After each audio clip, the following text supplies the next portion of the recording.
Tamika, thanks for joining us. Your take on stop and frisk. Do you think stop and frisk is racist? Well, absolutely, there are racial implications.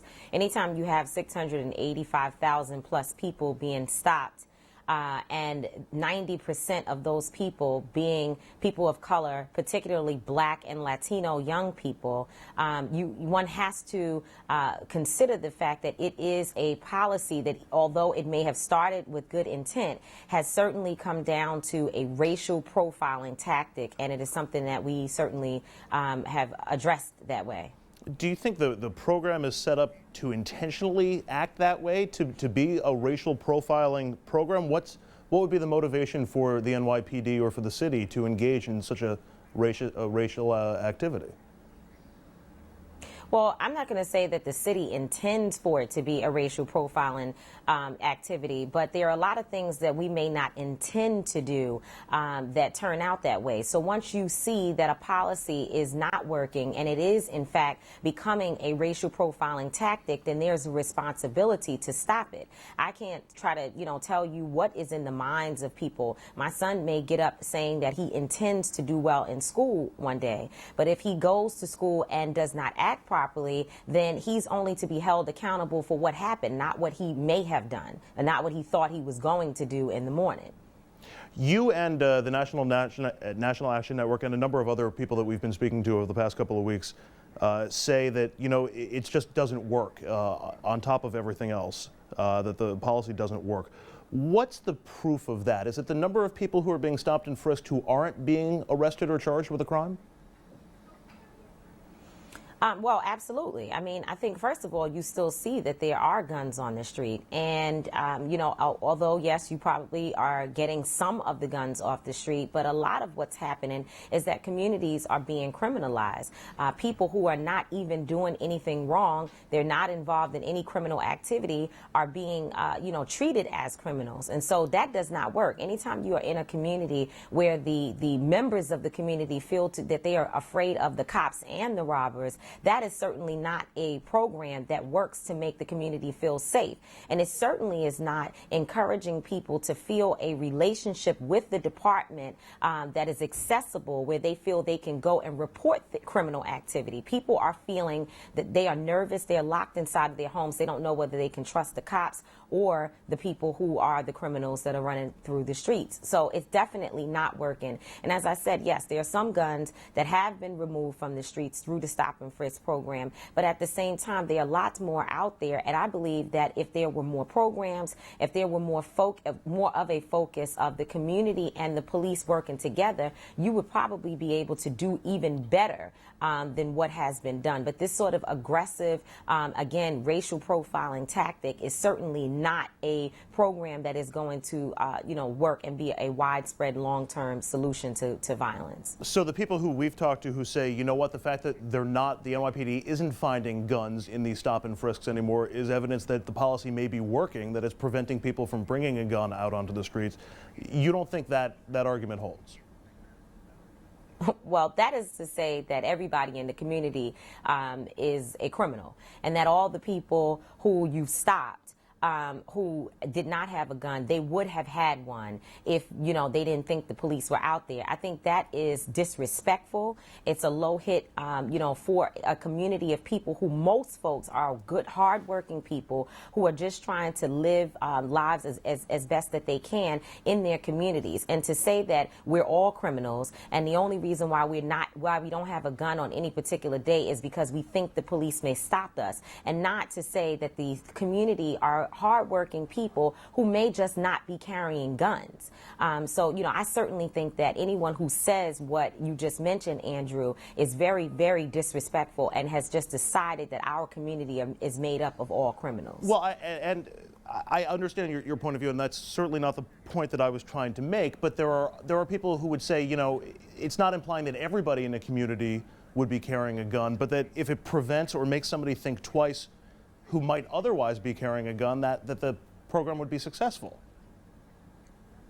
At the end of the day, that may be true, and there are a lot of things that you can do. officers could be out in the community talking to young people, talking to people, and having relationships with people, and that could, make a child or a person not want to carry a gun. There are a lot of different tactics that can be used, but the bottom line is that the net is too high within this program when you have 685,000 plus people being stopped, and most of the people innocent, and overwhelming majority to be a particular race. That is an issue that we cannot stand by and just say it's okay that an entire community is being criminalized, an entire community is being dehumanized, and just because a few people decide they're not going to carry guns, it's okay to racially profile people. It is not an acceptable program, and there's no way to slice it up or down. The bottom line is there are a lot of other things that can be done to get the same, if not more, guns off the street, and those things are not being employed because either there are no money for programs, so you're closing down all the recreational centers, all the places that have generally,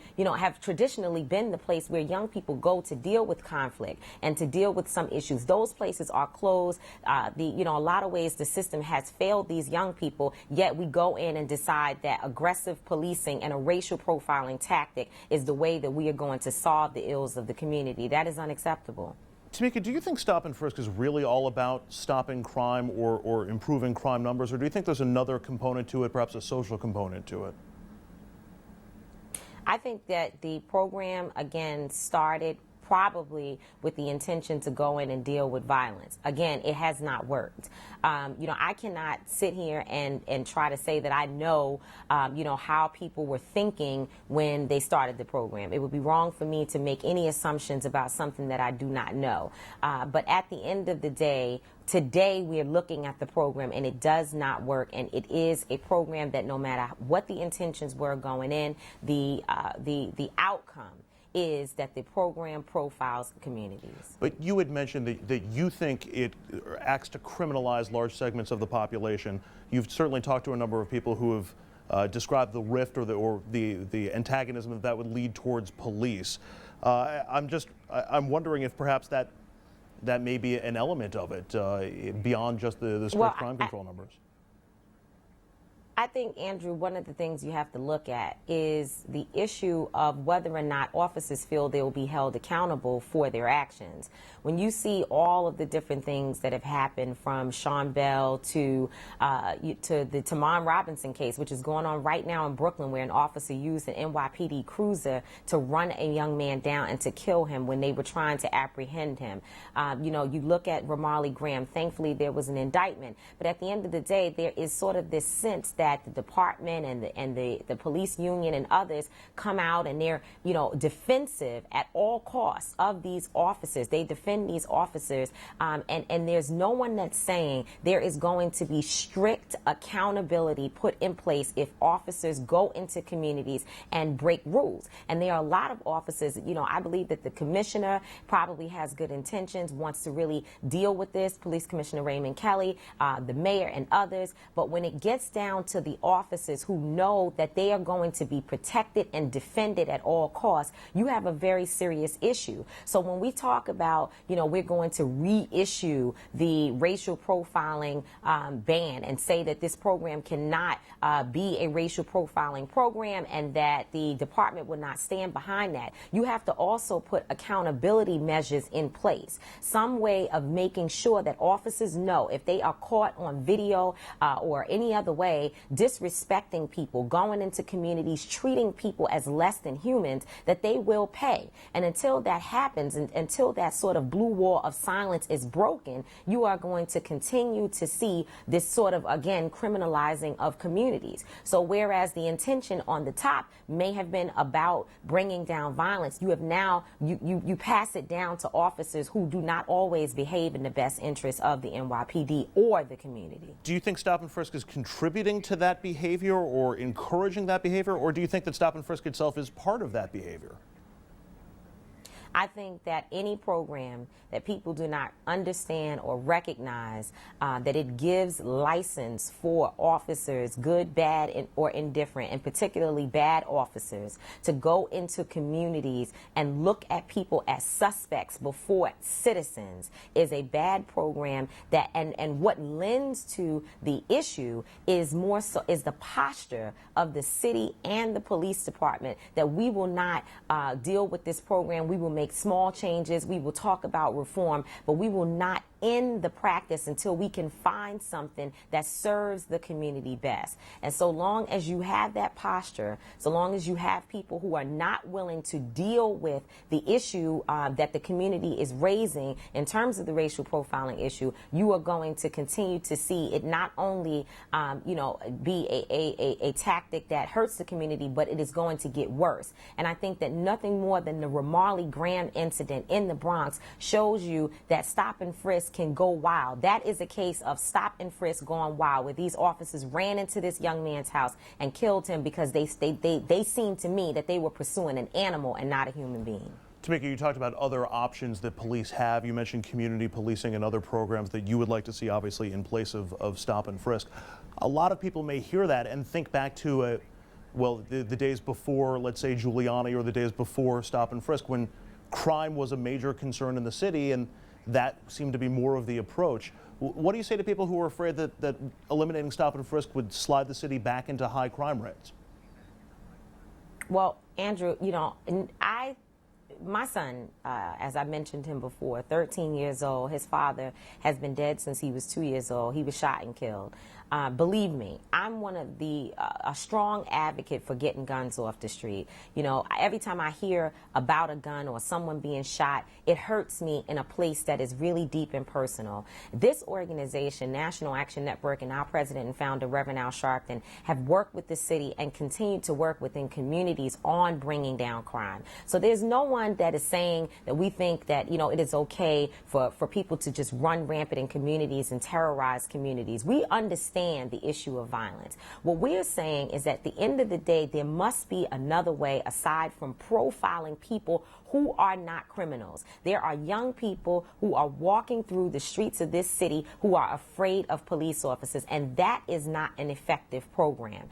There are kids who are using the term that they are stop and frisk virgins, that they have never been stopped and frisked. It is not a badge of honor to have officers throwing you up against the wall, disrespecting you. People are getting hurt. People are getting cut, bruised, and all types of things, and they are not even doing anything wrong. So anyone who can't understand that there has to be another way to come together. I'm not saying that I have all the answers. I don't think the city has all the answers, but we certainly should be sitting down talking about how we deal with crime, but not criminalize people who are not criminals. I've been saying, Tamika, that if the roles here were reversed, if it was predominantly black officers stopping and frisking predominantly white citizens in white neighborhoods, a lot of people in the city who stand for stop and frisk wouldn't stand for it for another second.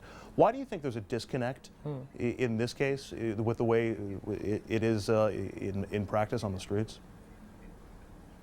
Well, Andrew, I think, that goes down a long road. We may have to talk for the next hour about the issues as it relates to sort of the double standard, because that's what it's called. And I think you see that in these cases where, with violence in general, where there is so much, shootings that happen in communities of color, and you don't necessarily see an outcry from the community and a real opportunity for people to sit down and be serious about dealing with crime. And I believe that is because it is happening to people of color. It is people of color killing people of color, and it's acceptable. If you saw this happening on Park Avenue, where young people of a different race were shooting each other, you would see the whole city stand up and say, we are going to address the issue of violence. We're going to make sure that we find ways to get guns off the street. I mean, first of all, let's talk about the fact that, black people and Hispanic people are not making guns in our communities. There are no manufacturers. There is nothing happening in our community community that produces guns. These guns are being bought in from somewhere. So if you want to talk about a double standard, it is just, it's very funny to criminalize communities, throw people up against the wall, search people who are not even doing anything wrong, but allow guns to come in other ways. So if we really want to talk about what the focus should be on, the focus ought to be, as the mayor has said this and has been doing a lot of work on the issue of dealing with guns, but the focus ought to be shutting down the ways that guns are making it into communities of color. So when you want to talk about double standards, believe me, it will take us all day to go through sort of this racist, attitude that what happens to black people and Latino people is okay, but it can't happen in other communities. That's a terrific point with the guns being brought into the city. You mentioned the black on black crime. My colleague Dominic Carter is fond of saying that there is some responsibility within the black community about bringing that down and teaching kids proper behavior and that sort of thing. Is there a role within the black community and for groups like National Action Network within the black community when it comes to these sorts of issues? It's a role that we have been filling. It is a role that we certainly have been playing.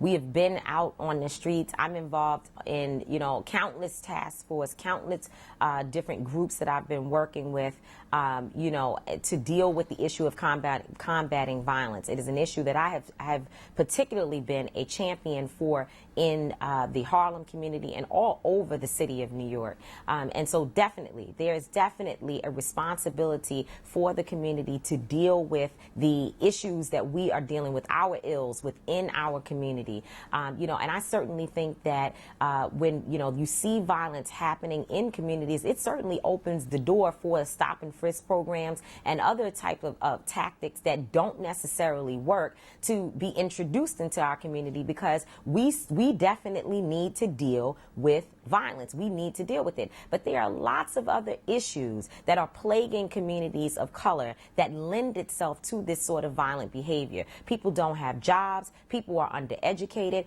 Public housing is destroyed. There are a lot of things that are happening in communities of color that you don't see happen in other places. And so young people are left feeling hopeless. And until we build that hope, until we go into communities and let these young people know that your life is important, that you are not just an animal or an object, that you are a human being, and we intend to address the issues that you may not have anywhere to live, that you may go to a school where you're being undereducated, or where you may not have a job and have no money in your pocket and no food to eat. Until we actually address those things, you are going to continuously see this sort of cannibalism that is happening in the communities, because these people are hungry, but they're hungry for hope, Andrew. They're hungry for hope that we need to work on giving them. Mm. Tamika, tell me a little bit about the march on Sunday. Why Father's Day? Why a silent march? Why the route that's being used? Well, and why Father's Day? First of all, there's no better thing to do on Father's Day than to stand up for our fathers and for our men. And this issue of stop and frisk is predominantly happening to our young men and the fathers in the community. And so we decided that on Father's Day, there was no better place to be than to gather our men together to stand for themselves. Why? And also young people. This is our issue. I'm 32 years old. Young people my age need to be out there on Father's Day. It is great for our elders and the leaders to be there to support us, but this is our issue, and so we need to be there to stand for ourselves. Why a silent march? I think that the purpose of the silent march is that there are so many different people who feel so many different ways, and so there are too many different messages that will be carried. The bottom line is we need to show unity, and unity can sometimes be done in silence, and so we are marching together to say that we're there for one reason, one cause, and that is to end stop and frisk and to put the city on notice that today it is a silent march. Tomorrow we may have to step it up to another degree, and we want the city to acknowledge us, to acknowledge the community's cry, and to stand with us. And so I am asking all of your viewers to join us on this Father's Day. Stand with us this Sunday. We cannot do the work we do without the community. community. You can complain from your house, you can be upset with the police, but you must come out and show the city in numbers the support that we have for this issue and to end stop and frisk. Well, I also think it's conversations like these that help get the dialogue going and perhaps bring a little understanding to folks who might not have had such an open mind on the issue. Tamika Mallory, National Executive Director of the National Action Network, thank you so much for the time, for the conversation. Best of luck on Andrew. Sunday, Thank you. and we'll talk to you soon.